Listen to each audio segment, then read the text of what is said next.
దివంగత మాజీ ముఖ్యమంత్రి వైఎస్ రాజశేఖర రెడ్డి 15వ వర్ధంతి కార్యక్రమాన్ని సోమవారం గుర్రంపూడి మండల కేంద్రంలోని కాంగ్రెస్ పార్టీ కార్యాలయంలో మండల కాంగ్రెస్ పార్టీ ఆధ్వర్యంలో ఘనంగా నిర్వహించారు.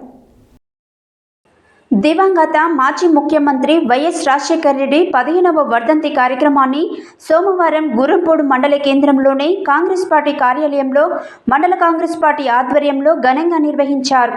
ఈ సందర్భంగా మండల కాంగ్రెస్ నాయకులు వైఎస్ఆర్ రాజశేఖర రెడ్డి చిత్రపటానికి పూలమాలలు వేసి నివాళులర్పించారు. అనంతరం వారు మాట్లాడుతూ దివంగత మాజీ ముఖ్యమంత్రి వైఎస్ రాజశేఖర రెడ్డి ఉమ్మడి ఆంధ్రప్రదేశ్ ముఖ్యమంత్రిగా అనేక ప్రజా సంక్షేమ పథకాలు అమలు చేసి పేద ప్రజల గుండెల్లో చిరస్థాయిగా నిలిచాడని కొనియాడారు. ఈ కార్యక్రమంలో మండల కాంగ్రెస్ నాయకులు, కార్యకర్తలు తదితరులు పాల్గొన్నారు.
हमारा